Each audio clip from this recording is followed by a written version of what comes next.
difference between these teams is just going to make sure, regardless of what happens in the early game, that they're going to come out on top in the end? I actually disagree. I think they're going to have to put their focus just specifically on this game. They're not aiming to get the first seed. They just want to make it out of the groups. And they would. Why would they But not? they'll make it out without their focus. I think you can. You gotta give some respect to AHQ.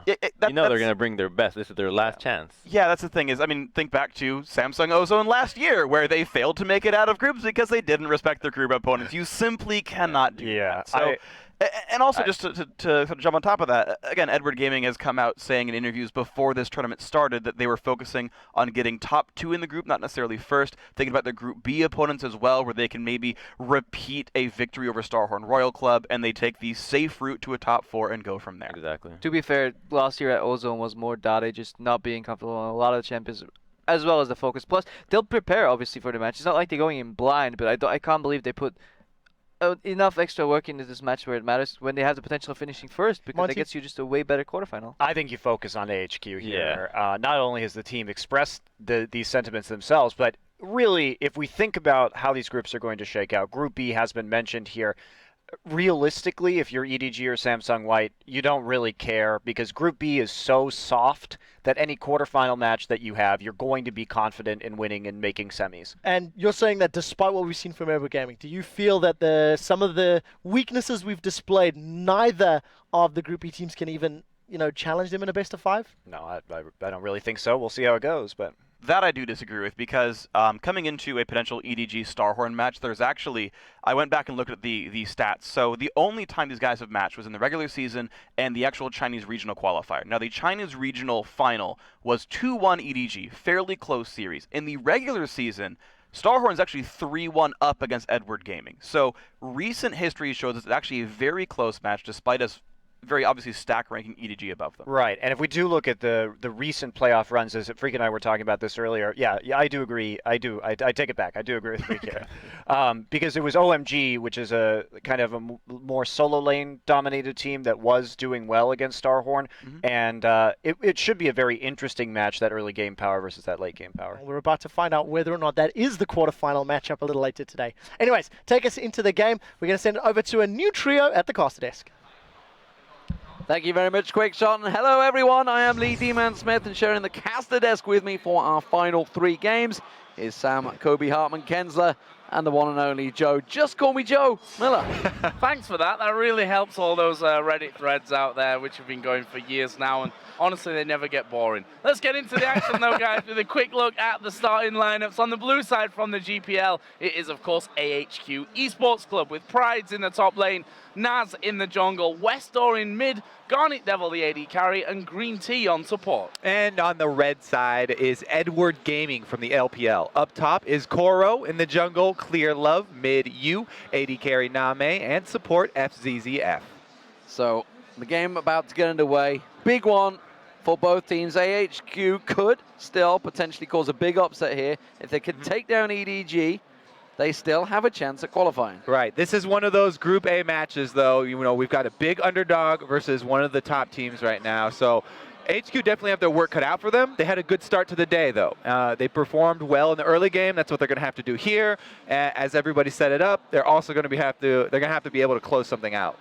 Yeah, it's a very difficult one, to put all the eggs in AHQ's basket here, because they're up against Edward Gaming, who have been a very, very strong team overall. The band's actually coming in really quickly for this one, so we'll go through them here as Alistair and Zillion banned out by AHQ. Fizz, the first one taken away here against Westor, but he's been really going for that Twisted Fate, which is now banned. And even though they've swapped sides here, these are the exact same bans that they had in the first matchup, which did not go HQ's way. Well, we'll see how it does go. There is the Maokai ban. That does mean Nidalee is available if Prides wants to go for it. It's a champion he has played. Or will it be a Z for Westor?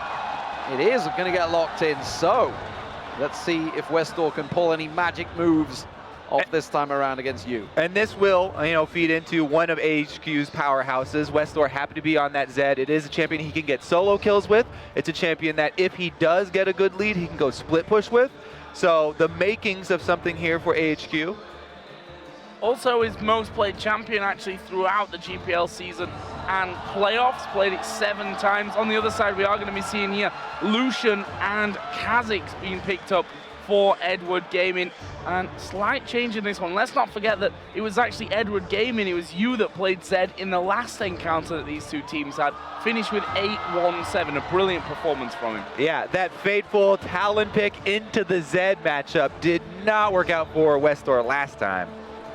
Well, Naz locked in the Lee Sin and the Thresh, of course. Janna still on the table, as is Nami. We'll see. FCZF pulled off some magic with Janna last time around, and some truly remarkable skills. And Monsoon's blowing people backwards. Don't think we're going to see a Teemo. I think that's pretty much clear. I'm pretty sure it's going to be a Janna alongside, but Lulu is being considered. Koro potentially, but I don't think so. I mean, it is always a decent pick against Zed, just for the ultimate. Any target now can get double shielded, so they have a couple of extra defensive utility spells. Yeah, only a single, 2 games played throughout LPL Summer and the playoffs for Koro on that Lulu, but as you mentioned here, protection against Westor Zed seems to be the name of the game, and Janna going over to FCZF. We've seen some amazing Thresh plays from FCZF throughout this, but of course that was already taken by, funnily enough, Green Tea, who himself has been great with these champions with the hooks. Yeah, let's talk about this bottom lane, because Green Tea finally gets his Thresh. This is one of the main champions for him. He's really, really strong on it, but he's going to be facing Name on Lucian. And this bottom lane from EDG is really, really scary. We've already seen the Lucian Janna used by multiple people to really great effect early on even. Ooh, Kale. We saw Kale played in the top lane by Samsung White earlier in the tournament, yesterday I believe it was. And we are going to see it in the top lane up against the Lulu, so bit of a throwback really to like 4.12, I think that was. Well, it's a good answer, you know, anytime there's Kha'Zix on the other team, you can get that shield as long as you're close enough to cast it. We did see Garnet Devil already play a couple of jinxes, both losses unfortunately for him. However, it was his big champion during the regular season with 12 games played and every single one of them won. Kale also coming in for the top lane here for Prides, another 100% record out of the main season for Prides on Kale. So going with comfort picks, we did see that Jace, the final pickup here for you. And this is something I'm really excited for. This was one of the regional differences that I was looking forward to coming to Worlds, because we saw it a lot in Asia, but not at all pretty much in North America. Only Prawley got it banned against him a couple times, never even got to play it. Jace in the mid lane is very strong for poke compositions like this, but it takes a long time to pick up. So a lot of the teams coming over, I didn't think they would even be able to pick it up very quickly in boot camps. This is something that Yu has played, he has definitely practiced on it, and I'm excited to see, because Kha'Zix also works well in poke comps if he evolves his spike rack first. And they've got Lulu Janna, plenty of disengage. Yeah, Yu of course played it in the final match, which actually got them the #1 seed against the Starhorn Royal Club. So he's had victories on this one. We'll see how it works out for them. It is a big, big game for both of these teams, of course. EDG looking to try to qualify, but as our AHQ, they still could play spoiler and go 3-3 overall. Big task for them, though, absolutely. Edward Gaming, the #1 seed in China.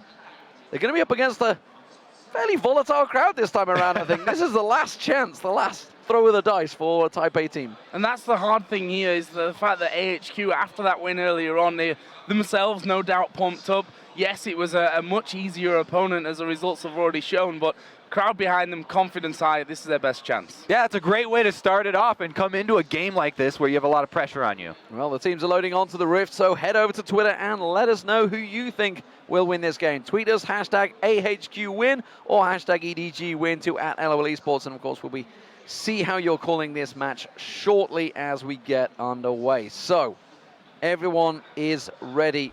Bit of a switcheroo with champions from the first time they played. We'll see how it plays out. AHQ starting out on the blue side. Green Tea got himself that Thresh. Worked so well for him earlier on in the tournament. Up against Edward Gaming, the #1 seed from the Chinese LPL as the red team.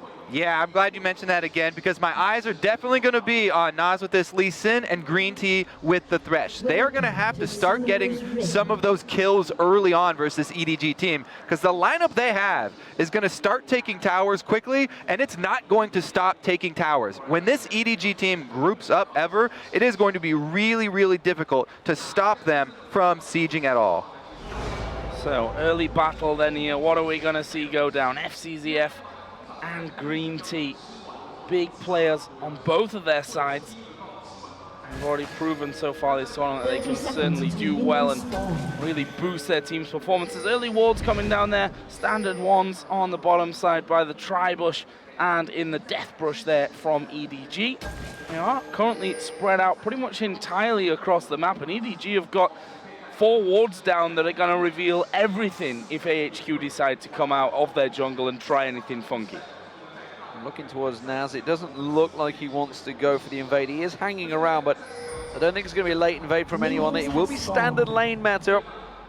And it will be Green Tea and Garnet Devil. We'll see how they do against this Name FCZF combo that has worked, but it's been slow to get going in the lanes, and that may, just may, play into AHQ favor. You got to feel in this matchup they have to steal a lead early on. Well, yeah, for HQ, I think that's definitely true. So we'll see if they can make that happen, as we said, with the Lee Sin. But man, this time around, talking about that bottom lane and how, you know, people have been saying they've started slowly, it's going to be completely different this time around. Because you have to look at the champion matchups. He's on Lucian this time around. This is one of the champions that Name really favored during the LPL season. And when he's got FCZF with the Janna, as we've seen, they don't hesitate to go in for those double tap harasses when he gets a shield on him.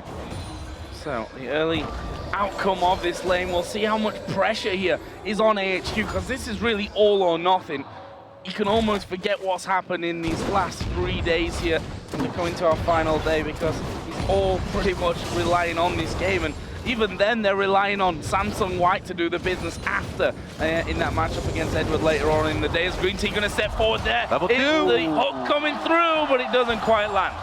Wow, level 2 rush right there, and EDG do not respect it. That cost Name his flash. I don't know, maybe Head not really in the game this time around. That was really easy to count that. And you know, AHQ had kind of set that out from the very get-go, because Grounded Devil missed about 3 CS because he was so focused on, we need to harass early, we need to go for this one. And they should have just, you know, told that was coming. Instead, now mate, flash down.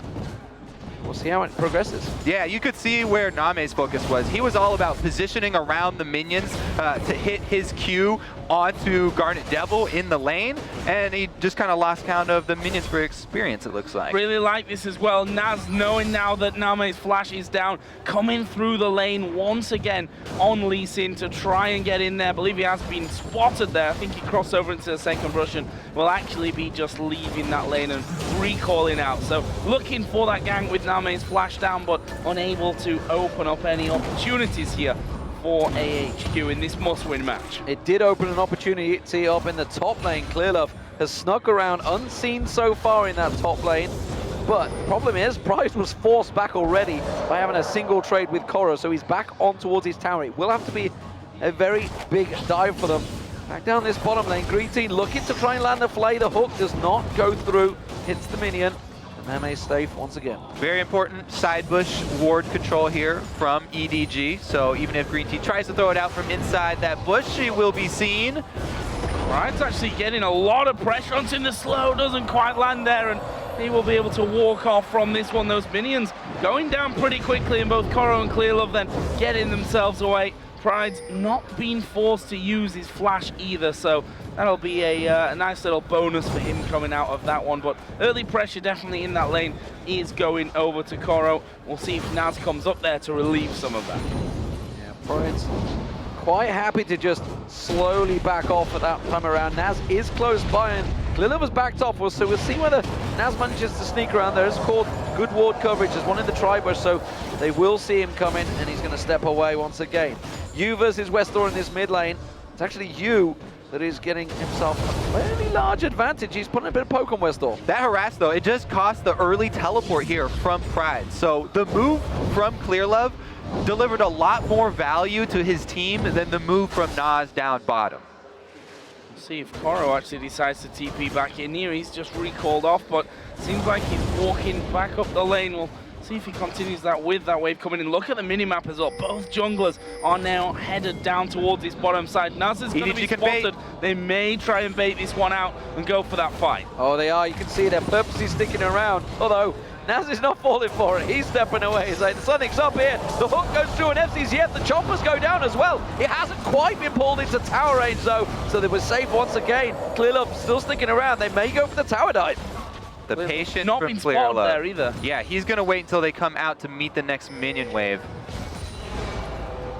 Oh. Will Green Tea face check here? Yep. He's going to face check that one. There's the damage coming in. It's a flash. I don't think it's enough. Howling Gale left. Oh, and then he's in absolute to the tower though. They get a kill back. That one goes over to Green Tea. Last ticks of the night combined with the tower damage as well. And they go 1 for 1 down bottom. Great presence of mind to hit the flay, but the first blood money did go over to EDG, and that is going to be a big boon for Clearlove. Getting Cosmos ahead early is very important for them. It does mean that they can't immediately turn and go towards that dragon though, so it delays things a brief moment. Garnet Devil, Name sticking around, going to trade with him, and it's a good trade indeed. All going his way, not a single hit landing on Name. Garnet Devil actually turn around and hit the minion. So, almost 7 minutes into this game. It's a 400 gold lead for EDG. There's the vote from you guys at home as well. Very close as Pride's putting down some pressure again onto Koro, but 57 to 43, just a little swing there, I think, after that first blood came over towards Edward. Look at this early roaming in here from EDG. It's the jungler and support combo. They get caught. They're going on Clearlove. He will go down. That's a clean kill for AHQ, and that lights up the crowd. They had zero backing from you. Where was the pressure from Jace? Full health, full mana Jace at mid lane, and it's the support and jungler inside invading by themselves. Jungle invading is 100% a team activity, and there was only half a team there. Bad news possibly here for EDG. We've seen it so many times from them though that they've been slow starters, and as the game goes on they'll start to become a lot stronger, and that's exactly why we're pointing at AHQ and saying you have to win the early game. This is actually just what happened against Dark Passage. EDG, when people were giving them flack for struggling in the early game versus Dark Passage, it was when they invaded and they got caught invading early. Once again, looks like they haven't learned their lesson. This does not bode well for later in the day either. Void Smokes evolved by Clearlove in the jungle there. Garnet Devil and Green Tea pressuring back down on this bottom lane. They are behind in terms of farm, but not too far. Name keeping that pressure down. Westor doesn't get caught by the shock blast. And look at this, invading once again. Clearlove coming around, is spotted of course. That wall getting cleared out. It does mean that that red buff is going to be contested. This time around, a much better invade because they've coordinated it. Jace is shoved up, bottom lane is shoved up. They actually have the team this time, and they've timed the red buff. Very well done. They quickly fixed their mistake. Really nice pick up there from Clearlove just moments after going down in that exact area of the jungle. And we did see actually Garnet Devil and Green Tea back away to do their golems, but heavily outnumbered inside of their own jungle means that they can't contest and try and hold on to that red buff. This bottom lane, as you said before, Demon, Name has himself a 10 CS lead at this point. Both of them actually with those BF swords in that lane. So we'll see how that one develops. Westor's actually just tried to go towards top, but goes straight over the top of a ping wall. Yeah, so actually let's talk about this matchup in the mid lane because it has changed quite a bit. The little change to Zed that really started his resurgence, where the shadow is placed where he casts from rather than right next to the guy, actually hurts him a little bit in the Jace matchup, because the good thing about Zed versus Jace used to be that when you ult him, your shadow's gonna be right behind him, so if he knocks you back, you can just pop right back your shadow and continue on and kill him.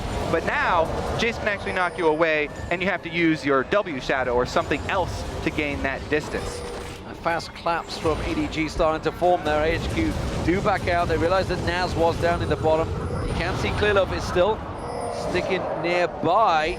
They may well find him. Naz lands that kick onto Clearlove, and they protect the pink ward. That's what it's all about. Fight for that pink. Keep it alive, and they're not backing down on this one. They want to keep it active, and Naz does manage to hold them off.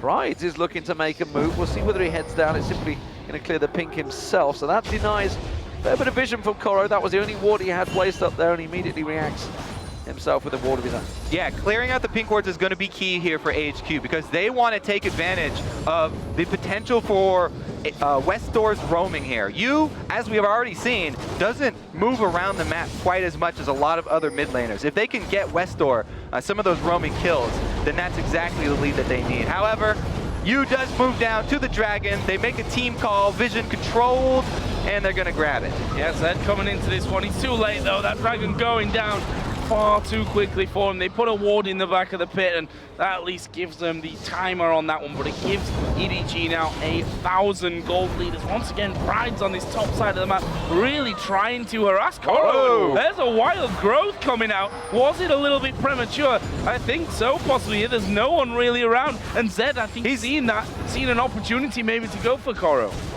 He's definitely vulnerable now. You can tell they made the call. He's like, hey, this Lulu just popped his ulti for no reason. Westor was thinking about heading up through that lane, does decide to cancel and stick with this wave because one thing that you does do is constantly keep up the pressure in mid, shoving waves as quickly as he can. And he's got that tier, so really that's what he just wants to keep doing, spamming abilities to shove in this lane. And you got to wonder when you do see him play like that, when you see someone using that ultimate so early on, nerves must be a big, big deal on them to make them make potential sloppy mistakes. Of course, they did mention earlier on that they've both cleared out all ward coverage. There's no coverage in the top there, so he could have thought that Naz was coming out on the side there, maybe making a play. But speaking of plays, it's EDG once again moving in this time around and take control of that red jungle. They really take that support jungle roam seriously here. Both guys, again, together, holding hands on the invade. You comes down for support this time, so they know they are secure, and those were safe deep wards they got. Also, that pink ward, I love that tiny bush there in the back of the red jungle where they placed that one deeply. That should last a very long time in this game. It's very rare to actually check that bush in your own jungle. Little spot of Naz there by Koro as he went down towards the AHQ blue buff, and Naz then going off, clearing a pink. Green Tea will spot another one of his own.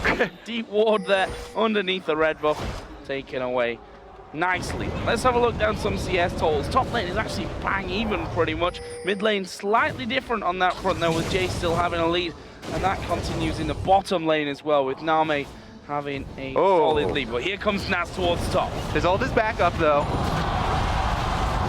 And it's just a catch on towards him. Koro's taking very low from this one. Prize will come in. Naz finishes him off.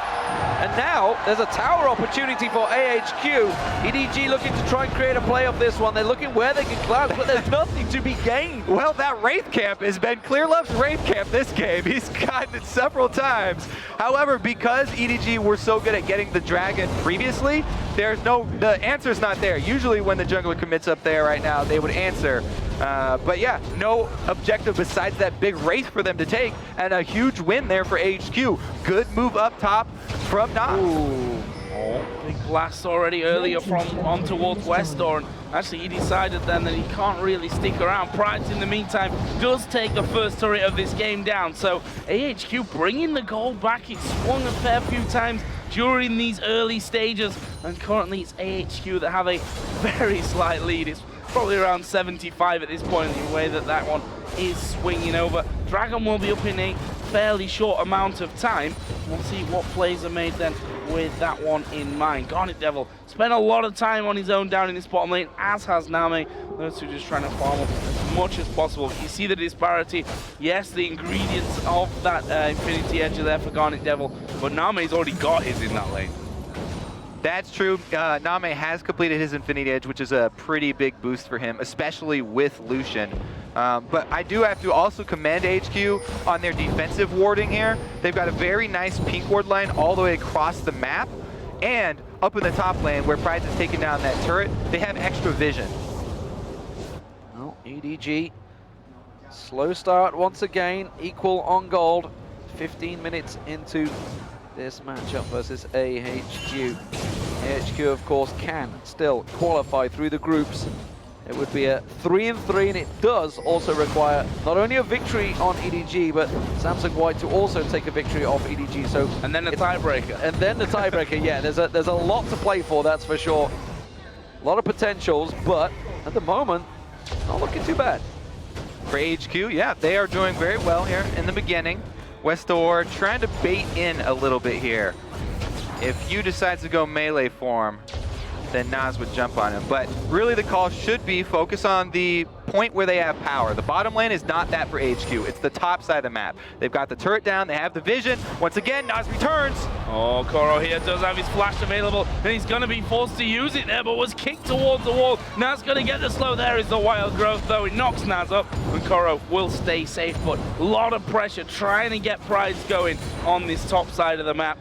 Down the bottom, you have to feel it's just a matter of time until that turret goes down. Nami's been pushing it a lot, and actually we're going to be seeing Kha'Zix coming down there as well. This is going to be the first turret for EDG. Yeah, both junglers making the right calls here. They work off the side of the map where they have the stronger lane. Good Love heads down bottom to support Name and FCZF in their push. They've got full control of the jungle as far as warding is going. So EDG basically control bottom side of the map, while HQ have top side of the map. That is bad for HQ because Dragon's coming up in 20 seconds, and they don't want to sort of give away the second one because the game is still very much even right here. If you give it away for free as they give away the first one, then now we all know what EDG do from this point on. Westor's taking a lot of punishment in that mid lane right now. Yu is landing every one of those shock blasts. Now's this time around taking his raid camp, not letting Clearlove take it. Clearlove is just off the side. The dragon has spawned. We'll see who makes the play. HQ get vision of it this time around.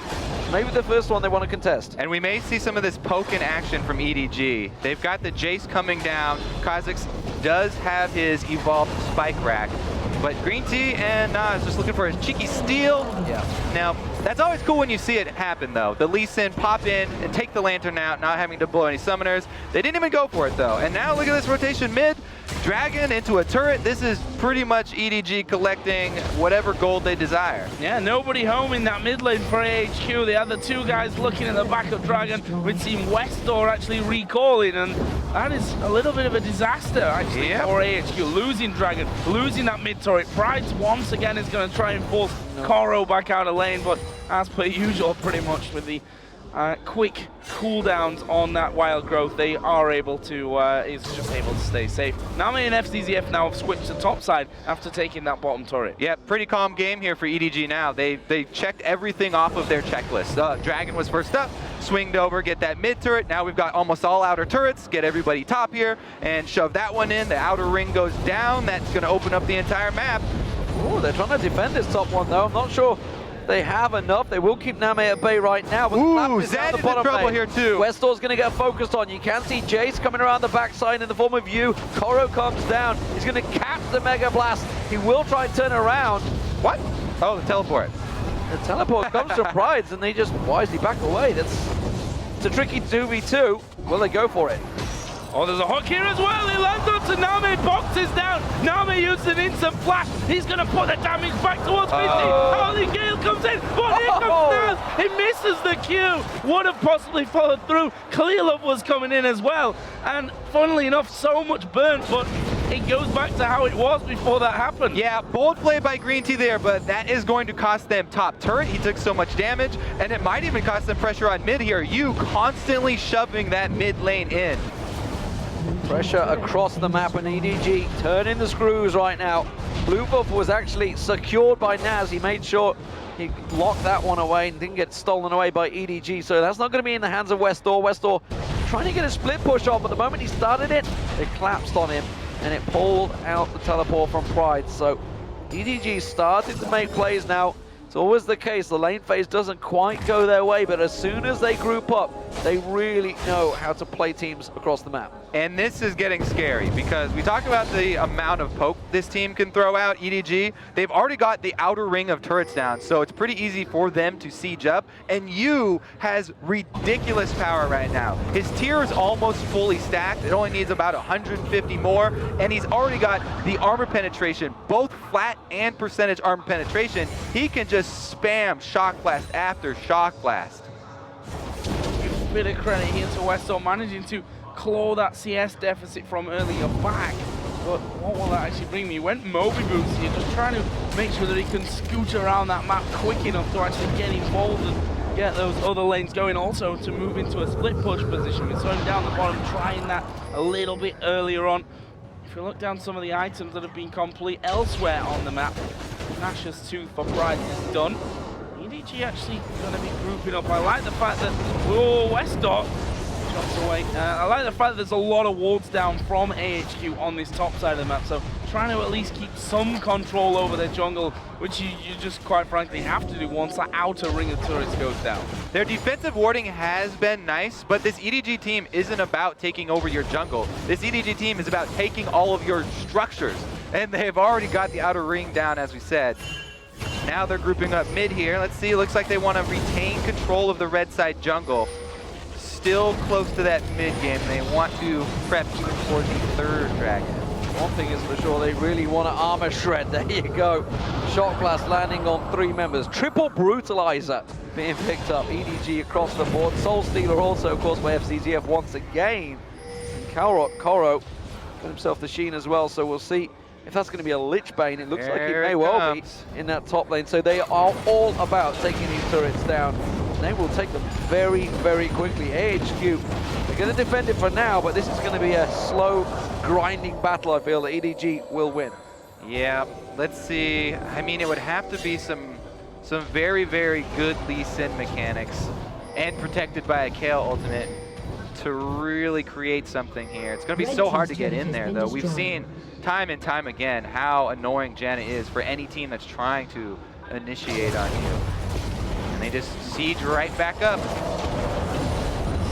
No tower hits, though. No. Not risking getting in range. Keeping them away there. Those chompers offering a bit of protection. It'll make it a lot easier for Nas to get in there if you accidentally step on one of those. EDG have 4 pink wards, by the way, on the bottom river. They have complete control of that. It's less than a minute for the dragon to come up. EDG, of course, have taken both of them so far. We'll see if they can hold on to the next one. AHQ actually switched the vision towards the bottom side of the map, so as you said before, expensive ward, but what's it gonna do? That's why they backed off. Not only did they have wards seeing Nas come around for the flank, and they didn't want to risk it, but Jace just purchased his Manamune, instantly turns into Muramana. As we said, the tier was already stacked up. That's been his main focus. He's been just laning and spamming his spells. Now, here is the ridiculous Jace power spike. Instant Muramana. That's going to be ridiculous. Yeah, the Ghost Blade also picked up by Name, who actually just used it to clear the wave, I think, down the bottom there. They're going to come around. Dragon spawns in 8 seconds' time, and Edward Gaming are in perfect position. It will possibly give up the top tower, though. We can see the split push from Westdoor. That's going to get headed off by Koro. We'll see whether he can hold him at bay. Yeah, exactly. Westdoor going for that split push. As we said, Zed, that was going to be one of the hopes for AHQ. He gets it into the turret, but Koro has teleport. Westdoor does not have teleport, and he doesn't have kill pressure under the turret, so it's kind of a stalemate here. If Koro just sits there and wave clears at the turret, then the rest of the squad here for EDG can keep up the pressure. So things settle down after that dragon. But look at the minimap, lots of wards again down on that bottom side from both teams. EDG have got their fair share of deeper wards on this bottom side, and surely now going to be about starting the siege on these inner turrets. Actually, a lot of wards going down on the Baron area as well now from AHQ. Let's see if they can hold on to that. It's Westdoor that's trying to harass somewhat. Naz is there as well. But it seems for now that EDG quite happy to sit around that area, clear out what vision was placed by AHQ, and leave them somewhat guessing in these next moments. And surely the time now for EDG to start moving towards these towers and getting that siege down. Yeah, I mean, the good thing for AHQ is that EDG don't have a tremendous amount of pick potential. They don't have, hard CC to lock somebody down. And AHQ, as long as they play safe and they just try and wave clear here, they can soak up some extra gold, try and wait it out for a little bit. They're doing a very good job at just keeping those waves out. You can see, obviously, Renown's Hurricane being picked up by Prides shortly, so they're just going to keep sure they can keep pushing them out there. Westdoor doing the exact same in the top lane. I just question whether it's a case of when one of these get caught out, though. I'm not too sure how it's going to work out. We can see again, Koro is going to back off. That's going to leave Prides all the time in the world to just shove that wave back up towards them, and it's buying a HQ time, but Is that what they need? Is that going to work out? EDG are just getting more and more ammunition as they build up their items. Yep, we've seen time and time again what EDG will do towards the late game. So they're very calm and confident right now. Yeah, and that's a big sign of a team to be so almost conservative in their late game part, in their early game power, and say, you know, we know that this is not the strongest point of the game to us. We already saw Dark Passage having a good start. AHQ have had a good start against them, but up until now, it's only been Samsung White that have been able to match them later on. And a big part of why they are so calm right now is because Zed here, Westor, the star player of AHQ, it's very difficult for Zed to do anything against this EDG team. Towards the mid and late game, when we get to these team fights, Zed, it's very hard for him to go in there and assassinate anybody. They've got Lulu and Janna so much disengage, and the polymorph is a really, really big asset to have against him as well. On top of that, you also brought exhaust, so they have 2 exhausts here. Keeping the ward coverage cleared, denying any vision from AHQ. AHQ desperately trying to keep hold of their own jungle. Prides may well go head-to-head with Koro. They're very close down the bottom instead. No, it's just going to be another wave there.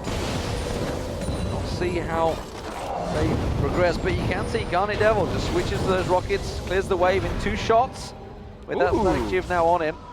We get to see the revival of the Runon's Hurricane kill. Yeah. So a possible 1-3-1 from AHQ. If they do that though, the 3 in the middle would be hard pressed. Yeah, gonna get poked down for a start, and I don't think EDG would have too many problems with the fact that it's got a lot of protection in there. Just kill them off and keep pushing through. We see those shock blasts doing good amounts of damage. Vision control around that Baron is a little bit missing right there. That 1 ward just out of range. Didn't quite see him sneak in. I think there was a ping, but it's way too late. That's going to be Baron, easily secured by EDG. That's why they swept the vision. That's why they kept it away. And now Westor's in all sorts of trouble. He's out of position here. Can FCZ catch on towards him? Tries to speed himself up. The Howling Gale needs to stop him. It's not going to be enough. Flash was burnt by Westor, but he gets away safe. All right, control the map long enough, and that's what you gain. EDG extremely calm, as we said. Just goes back to clear this out. They are really, really going to fill up the bank here. Everybody goes back to buy. And then we will finally see the second stage of the siege, I guess. Yeah, this is not looking good for AHQ. We see there the 3rd last whisper of the team picked up for EDG. Name, after clearing that top wave, will pick his up. There's 1 on you, there's 1 on Clearlove as well, and damage going to be pretty hard to defend against. Funnily enough, there's not even that much armor over on the other side either. Yeah, and even if there is, there's plenty of but penetration. there won't be afterwards, yeah. Yeah, exactly. So pretty much all those guys getting really close to true damage here. And you can, the reason why, by the way, HQ didn't go and face check that, they're facing all of this ridiculous long range poke, all these skill shots that are very, very scary if you go through any of those corridors leading over to Baron. No vision means there's no way HQ was going to go check that, so they had to give it up, and now they are surrounded inside their base. Let's see if EDG actually decide to just crack the inhibitor line, or if they clean up outer turrets first. Usually they're fairly safe about it, but Baron buff going to give them confidence. They're just going to use the shields to get small pieces out of this turret. Well, minion wave comes in. We'll see if they get any hits. Gonna delay. Doesn't catch on. Name tries to get the cooling down. That's a lot of damage on Garnet Devil there. He's going to be forced back, and that's going to buy EDG a gigantic window to get in. Just chunk down this turret. AHQ helpless right now. Poke, poke, poke, poke. Everybody's got some, and everybody's dishing it out.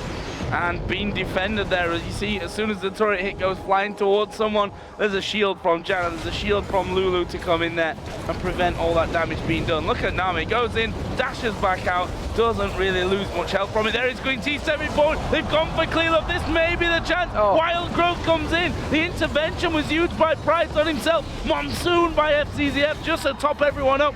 Will EDG turn and try and push this one back?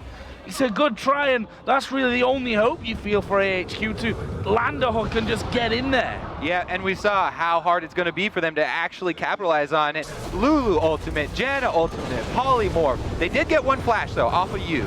2 flashes off of Coral 2. Lots burnt out. Green Tea hopped in the air by the Howling Gale. Gets away this time, but only for a moment. And the rest of EDG continue to press on. Right. Double combo from you and Name almost drops him where he stands. Clearlove takes a couple of hits. Howling Gale comes through again. Just a few more hits required. But I tell you what, AHQ, they're defending well. Can they hold out this Baron buff? Well, they almost did. Baron buff ticking down here. They've got another probably 30 seconds or so left on it, maybe 20. Coke is just so devastating right now. We've managed to keep that tower alive, but the way it's going, you just feel that is a matter of time there. Is Name once again stepping forward, double shielded up, and doesn't lose health. Yep, they could just keep on doing it. Slowly poke it down. A couple of double taps more onto that turret. The moment, Naz, he tries to go for the flank, but instead he's been caught out. Gets around the side and just about safeguards the duty. That is nicely worked. That's bought them time. Can they hold on this turret though? You can see EDG reinforce their efforts. They want to get in there. Again, Death Sentence just flashes by. Green Tea doesn't land. The EDG step forward. They're finally going to go for it. They get the tower down and they back away. Mega Inferno Rocket does not find his target. Doesn't have enough damage. And EDG back away. But AHQ, every single member catching the Howling Gale. Too much disengage here from EDG. And EDG barely mission accomplished just at the last second there. Baron runs out. They run off with the Mega Inferno Rocket right behind them. See if AHQ can answer, because they stood up to that siege for a very, very long time. They want to try and answer here. Outer turret under fire. Oh, they need to be still careful here. There's a lot of damage to come back, but they do get their 3rd turret of the game. Oh, Green Tea with the troll. Just out of range, and Pride is left standing. Poor guy. I know he's. I know the feeling, being left silent by your colleagues and teammates. Nothing new. Don't Either worry, way, Joe. I'm here with you this exactly. time. I'm not sure we'll be able to silence you. That's for sure. sure. EDG able to take themselves a dragon here. 32.5 minutes in. Had all 4 dragons. The single Baron goes their way. There's another Baron coming up in less than 2 minutes' time, and the patient way that EDG have been playing this later game would, I think, indicate that they're going to be once again waiting to make that Baron move. Yeah. So here's the thing. When I was researching today on our last match of the day, which will be EDG versus White, I went all the way back to the beginning of the World's group stages, and I dug up an interview from one of the Chinese websites that actually got translated on Reddit. I don't know really why it didn't get upvoted more, but there were some interesting questions that they posed to both Clearlove and Name. And they talked about, how disappointed they were with their play in that game, but also that they believe in their style. And they're not going to change their style of this team fight oriented, very precise late game squad that they're going to run. And this just shows. This is sort of their first game of the day. They're staying calm. Coral here, though. He might not stay calm. Westor going for it. Well, he's going to go in. Now, the question is, I don't think he's got the damage to finish him. Oh! He definitely does. That opens up a big window. But EDG, they may well react by trying to push down the middle. They have to respect AHQ here, though. They're fast pushing down the bottom lane. All right, they got the kill and they got the momentum here. They've got numbers. Chase has been stopped there as well. I think the minions prevented him from recalling. AHQ here putting down damage on towards that inhibitor turret. In the end, forced to back away, and now Clearlove is flanking around the side. There is a big culling coming out of Name. We'll get another man low. Will they keep chasing this one? The Somebody's got the vent. You're going to get an inhibitor. Chase is going through. Green Tea is taken down Name. Super Mega Death Rocket comes through. They've got to hold off here. EDG, they're still pushing. You can see Yu, he's going to take down the inhibitor. AHQ have to get something off this one. You can see Koro back in 2 seconds. There he is, he's spawned. They still need the minion wave to push in though. And these Howling Gales are causing all sorts of problems for them. Westor's been forced back for, they got a kick. They got the kick and Koro being focused by Guardian Devil. Monsu comes in. Guardian Devil's going to go down though here. No, last second intervention keeps him alive. Jace has been forced out of the base. Clear love with Wild Growth One, chasing through as well. Can he get another one off here onto Naz? They're going to keep going. And look at Jace. He's going to come down river. Oh, he's going to head him off. The focus wasn't there right now. EDG, oh, Green Tea, sacrificial lamb, splits off to the side though, but they're going to keep chasing. They're going to have the shockwave. Catches on towards them. Can they hit the hammer down? Instead, you see Garnet Devil trying to turn this one around. The Howling Gales from FCZF not going to be enough. And what an exchange. Gentlemen, the rocket! Oh, FCZF stepped it out like a true support. Blocks it for Koro. Woo! Does take the hit there. And Westor does not decide to go in to chase 1 versus 4 for any assassination attempt. So that will be an end to the excitement. Nice little run from AHQ, honestly. We were looking for them to get the picks on the side lane. They got one, and it did earn them 1 turret as well. Bit of a crazy one there for a few moments. AHQ 5-2 up in kills. And 5-2 really are not a high-scoring kill game. But look at this, that Baron, of course, coming back up. It's EDG that have had the control of that so far. But AHQ showing that they're not scared of making a few moves here. EDG, though, are going to have the vision of that one. We see Pride's going down bottom, but Teleport is up for him. We also have an Ardent Sensor here at Worlds. FCZF is going to grab that one so that, I guess, every time they get the shields and try and poke down one of the turrets, going to increase that attack speed a little bit for bigger chunks out of the turret. And when he blows down Monsoon, he will increase everybody on the team's attack speed, so that may help with Baron here. He's got some shields up. Whoa, that's fast. That's a very fast Baron. AHQ way too slow to the party there. And they did teleport down, but it's just not even close enough. And AHQ, they're back to being sieged. And EDG, they're not going to back away. There's no tower to slow them down. They can keep pushing. Yeah, Koro right now does have teleport, so he can go clear this really easily and then join the team if they decide to keep up this siege down here. Also, with the Mercurial Scimitar pickup by you, it really takes away all of the threat of Westor going to 1 versus 1 him. Not only can he knock him back now, but he can also cleanse off that death mark. And even though Westor does have a GA, you would be a very, very scary opponent to go 1 versus 1 with right now. Can they hold on? EDG with that last Baron definitely took their time. Super patient play, which eventually rewarded them with an inhibitor turret. And of course the inhibitor afterwards, but that wasn't really from that play. That was simple positioning as AHQ were rushing up that bottom lane. And you would push straight down the middle.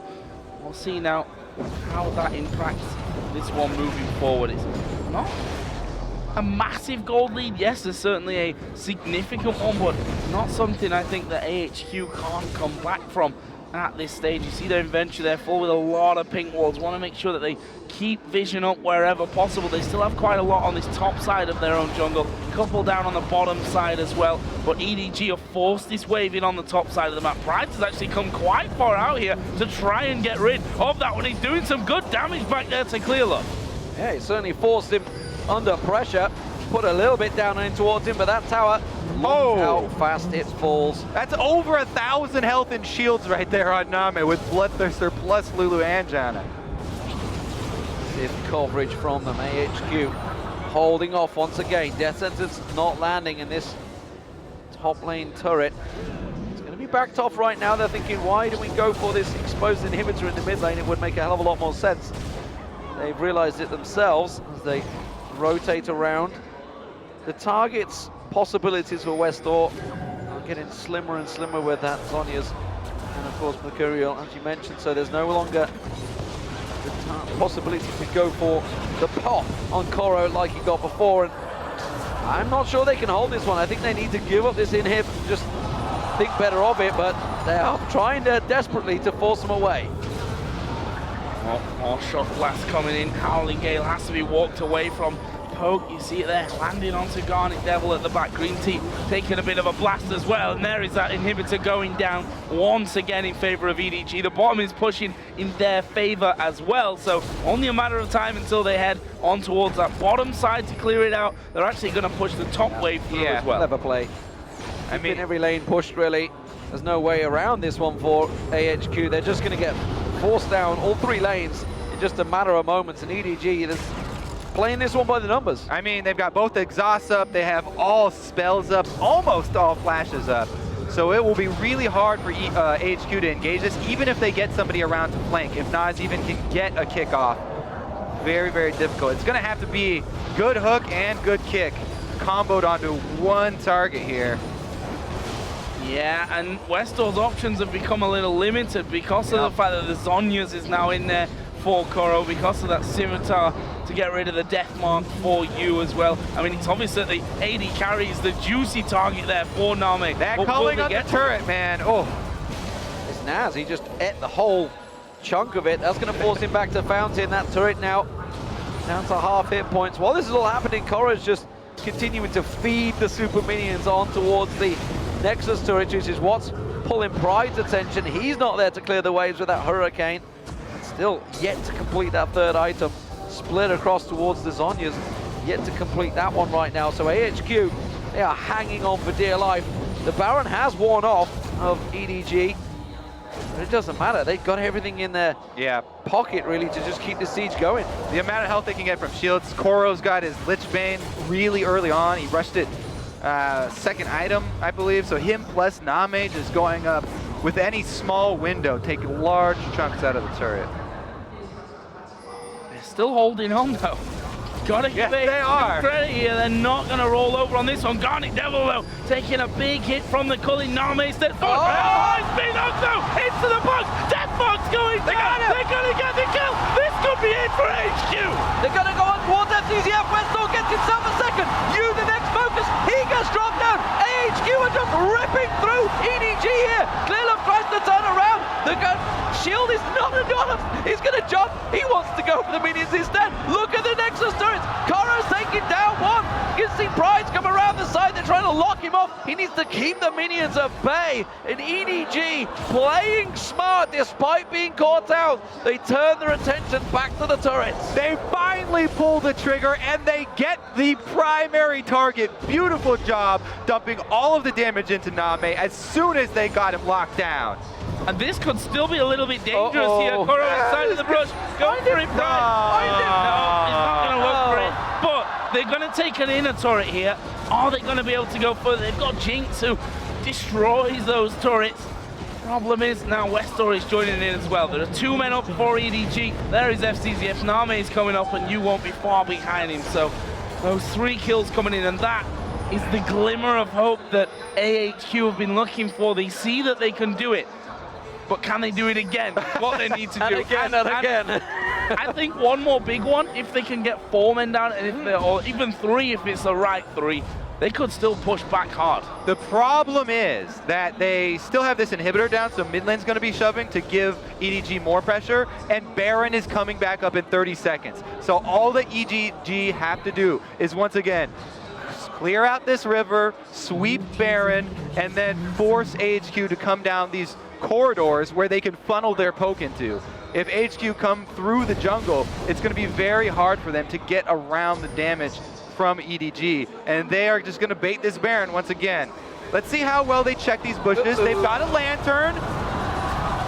Oh, Green Tea, well, he takes the whole really early Lulu damage. That is not enough from EDG, and that's going to force them away from the Baron Pit area. We can see AHQ, they're trying to shove on the mid lane. Not sure this is the right choice. They should have possibly taken the opportunity to get in and sweep those wards out, but instead they're going to try and push, and they're forcing EDG's hand here. The siege comp doesn't work so well when being pushed.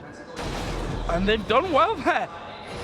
They've managed to force him away from Baron. They had to loop around that top side. Now it's going to go over the top of the Baron pit, but there's already the recall. Oh, look at this. Thresh in the mid lane. If they spot this, this could be real bad news. Don't think they did spot that one, so they still might be a little bit scared of that one. In fact, Yu is going down for the blue buff. Brides needs to be careful there on that bottom lane. Yeah, but Coral just got away in that bush again. Oops, he stepped out for a second. HQ were able to take that small opening, though, to get another ward back inside of Baron. Never mind, Clearlove just cleared it out. So, tricky play here, and EDG once again wavering in their play, despite having a gigantic advantage, slowly clawing their way out. And Name, you know, we were drawing question marks towards him.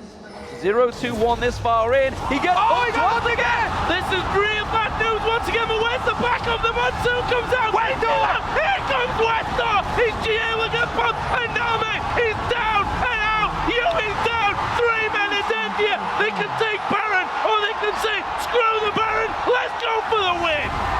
They're going to go right up that mid lane, Joe. They want to answer the inhibitor. Let's see if they can do it. 5 members shoving it on the turret. What the hell is happening here, ladies and gentlemen? AHQ are turning this game on its head. They're pushing straight through. They're not enough. The shields are there. They take down one inhibitor turret, but the question is, can they keep pushing? There's 40 seconds of the death time is here. This crowd is lighting up and ready. They're going to force the tiebreaker to take a victory. Oh my God, Price, he's going low here, but he himself has got a Guardian Angel. Nexus story number 1 goes down. Deathmark on Takoro. He will use the wild growth. They've got to take down these Nexus stories. Still 20 seconds to the rest. FTZF takes a burst. Koro is still in there. Oh no! On the Nexus. Nexus got to finish it. They're managing to do it. Oh my God! Edward David, can you believe it? Insane scenes here in Taipei. Wow! When a poke comp falls, it falls hard. Holy cow! Another amazing green tea hook onto Name. They get the primary target. Westor charges in to finish him off, and his GA allows them to clean up the entire game off of it. The number 1 seed from China falls to the number 2 seed of the Garena Premier League. We questioned their abilities earlier on, and now they face the possibility, and it's still a tough one, but it is entirely now possible. And hey, everyone was writing them off as an early game only team. They have to beat Samsung White, or they go through to another tiebreaker versus AHQ. Exactly. And the win here from HQ, they did it in the late game. Everyone was writing them off as that early game team. But when it counted, they pulled the trigger, and they came up with the clutch plays. It's all about the shot at the buzzer. They were forced with their backs against the walls. Inhibitors down. Second inhibitor turret almost about to go down, and they came up with the huge plays. I'm still mind-boggled. I'm still shaking from that. Absolutely insane stuff here, and to lose like that for EDG, who they were playing things calm. They, sat so long sieging down these turrets. AHQ held them off with that middle in who've gone. They pushed back in the bottom lane. They made plays in this one. And you have to feel that this is also going to knock EDG down. They've got to play Samsung White of all teams to prevent that tiebreaker. This is definitely going to shake EDG. We saw signs in the early game of them just maybe some thoughtless plays. Their heads maybe not entirely in this game. The analyst desk talked about it. Maybe they were overlooking this game, looking ahead too far. And now that the pressure is on for Samsung White, they really are going to have to come up and perform very big at the end of the day today, or else the tiebreaker with HQ, they could very well win another game. What a match, ladies and gentlemen. What a match. And you know what, Monte Cristo? You said this group was clearly stronger than Group B. I'm not so sure about that one. I've got to be honest, because everyone in Group B is going to be looking at this matchup for the second seed, thinking if we can get number 1, we can easily take a quarters now, surely off one of these teams. I don't think anybody wants to fight Samsung White, but now that's for they sure. might want to take EDG. They might want to take AHQ as well. I mean, still got that last chance. They honestly. are 3-3 in the group right now, and EDG are 3-2. So it is in EDG's hands right now to actually just keep in the tournament, let alone anything else. And it's in Samsung White's hands too. I'm not sure really what your point was. 3-2, yeah, that's right. 3-2. No, you're right. I am right. You got I'm it. just questioning my maths. It's never do maths on air. No, or at all, I think is the general consensus on that one. But I mean, no one, let's be honest, no one really thought that AHQ were going to take down EDG. One thing we got to give credit to, Garnet Devil on Thresh once again, landing those hooks on Name. Time after time, and turning things around again. And then green tea on Thresh too. Green tea. Well, Guardian Devil was there. He was definitely there. Yeah, and the same kind of token, Name. We were talking about him, and there was a lot of talk about this one. This is a controversial topic because Name has not been good for the last couple of weeks or something. He's had a dominant time in China, been incredible, but he is simply not produced on the world stage just yet. You know what? I also want to hear what the Analyst S is going to say about the itemization here of FCZF. Ardent Sensor and Medjais from Jana once here. Crepo is on this. Mikhail's just binge right now, and he's just crucifying anyone who doesn't go for it. So, well, no, we don't see Ardent Sensor a lot. It was a fantastic game, ladies and gentlemen. We know who the home crowd favorite was. It's AHQ, and they are with Shox. Thank you very much, guys.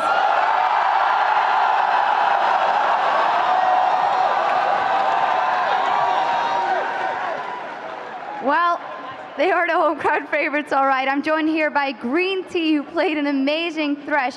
First, Green Tea, tell me about that crazy game because you guys were up in kills, but EDG was putting so much pressure on you guys. 可以跟我们简单说一下刚刚发生什么事吗？就刚那场比赛。就是我们前期有拿到头，但是我们地图经济龙都拿不起来，一直被他们逼塔，然后被他们逼塔，然后就是被他们逼到塔下之后，就还好有勾到，然后逆转这样。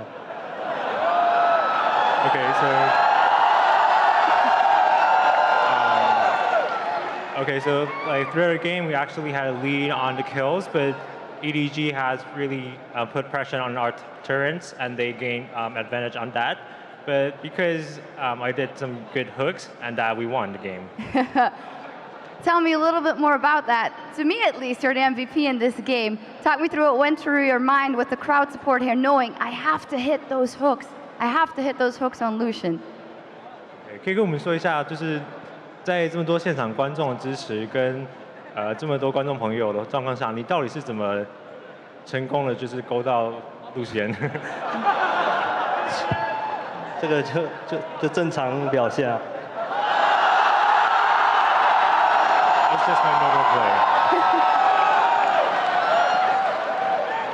Well, this means you guys are still in it. If EDG doesn't win versus Samsung White, you guys get to play them again. So tell me about the momentum right now. Can you guys do this again? How will you do it? OK， 所以你也知道，其实如果 EDG 输给Samsung White的话，其实你们会再跟 EDG 加赛一场，就代表你们还能有机会进世界大赛。对。那可以跟我们说一下你现在心理状态，跟你即将有可能面对Samsung White，你会怎么面对他们？我说我们会面对Samsung White。对。面对 EDG。神送加油！ So we will cheer for Samsung White to win, and we can play the next game against EDG. All right. Well, one final thing, Green Tea. Anything you want to say to the fans out there who have screamed you through victory here? 帮我们跟粉丝说几句话吗？啊？帮我们跟观众说几句话。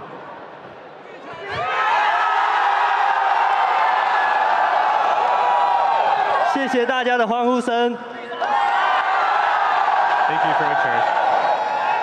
Well, thank you for an amazing game, and good luck if you get to play that game. Now, let's head over to the desk to get a second opinion on that match. Thank you very much, Shox. Congratulations to Green Tea. I personally owe an apology to AHQ because I'd written them off yesterday. And I said multiple times, I called it out on Twitter. No one expected it. Before we get into the gameplay decisions that ultimately won AHQ the game, I want to go back to picks and bans. I feel that Edward Gaming ran a team composition we don't traditionally see from them. Specifically the Jace mid, not super common in China. Lulu top, while it's not unheard of, it's not the main thing. So let's pull that graphic up onto the screen and Monty talk us through it. This is really interesting too. You had only played one game on Jace in the LPL previously, and if we talk about these two compositions, when you run this kind of siege comp, and it is a very, very strong siege composition, you're banking on having a mid-game power spike. And actually, EDG hit on that quite nicely, where you want to get kind of one item on your main carries, then start grouping. You can go into 2 items as well once Lulu's going to get that Lich Bane after the Athenes. Unfortunately, what happened here is that while they did get the outer ring of turrets around, I think they over-prioritized the Baron, which slowed down their push. And we're going to get into itemization a little bit too, but we were talking about it here. Koro, on that Lulu, looked like he was going for the old recipe of Lich Bane, was Sheen Blasting Wand, and so he ended up with his extra Blasting Wand. But when you delay the Lich Bane like that, that's a lot of potential tower damage that you're wasting, because she needs to be able to proc that on the turret to continue to roll through the towers. Now, late game, what we saw, the Zed can be used as a primary form of engage because everybody's so squishy, and not only that, but the hooks. And I know we're all really eager to talk about FZZF's frankly terrible itemization that game. Yeah, Crepo, I know you've been loving I just actually want to just add one more thing to the team composition. Maybe a longer range AD carry would have been better. Yes, Yeah. the Cullen works to get people off the tower, but you already have Jace with Lulu poke on top of that, Janna shields for the Jace poke. Maybe just a Caitlyn or something. If you're going for this raw 20-minute grouping siege comp, get a long range AD carry, because those towers need to fall. If they don't, this will happen. And when we've seen other teams kind of run these early siege compositions as well, if you go with Lucian, what Naj and Whiteshield will do is get first item Bloodthirster. Because of that short range, it allows him to walk up to the turrets and take a little bit of harass while he procs his passive. And Caitlyn gets caught a little less easy. So let's talk about the items. I know Kobe was saying let's discuss the itemization, FCZF in particular. Yep. Crepo, I'll give you the break. I know you've shouted enough about how these items hurt your heart a little bit. So the first thing let's talk about is the Magi Soul Stealer pickup. 1,235 gold. You're playing a siege comp where you're not even looking to get kills in the first place. He had 1 to 0 stacks for like 90% of the game. Not a good pick. Also spent 1,835 gold going from tier 1. Not Frostfang, but Spell Thief's Edge into Frost Queen's Claim. Didn't do much with that either. The slow is not exactly important. However, Talisman of Ascension could have been great. So there's 3,000 gold spent on not a Mikhail's Crucible. In fact, we have a replay of why Mikhail's Crucible would be so darn good, because the hooks were great. So basically, Name, on the short-range Lucian that you guys were all talking about, is going to get hit by Green Tea. It was either find a flank or find an engage. They found an engage. So let's roll the clip out. The hook on the Name starts everything. And of course, there's nothing that he could ever possibly do. He predicts the dash backwards, jumps on in, and then, oh look, Flay into box. Oh look, Zed's on top of you. And there's not enough to do to save his life anymore. Jinx Rocket is just there to help. In fact, Green Tea had 1 kill and like 6 assists all game. Was just there to get the first kill going through. And at this point, there's just no persistent damage output left. So of course, the comp's going to work out. Yeah, and if you look at AHQ's composition, the only thing they can do is either flank with Lee Sin or land one of these hooks, or have Zed split push become so strong that they can't deal with it. But props to Green Tea though, like he was the one way back into this game, and he landed 2 really important hooks, and that basically won his team again. Before I throw those crumbs, just very quickly, of course, we did see EDG in map control for 35 minutes of the game. It was only after those team fights that AHQ got themselves back into it. Crumbs, care to add more on the discussion? I was actually going to talk about the crowd. I thought that Green Tea sure was the MVP, but the crowd really, after that fight, they're going wild. And you saw the interview right at the end. They're just like AHQ all the way. And I really think that after that, you could tell how EDG was playing more demoralized while AHQ was playing much more confidently. And I think that the home field advantage is definitely something that can bring them to quarterfinals. I do not want to take anything away from AHQ. They played well. They held off the siege from Edward Gaming. You cannot deny that for any amount. However, Edward Gaming ran a team composition that is always risky. Poke comps have failed many times in the LCS. Do you think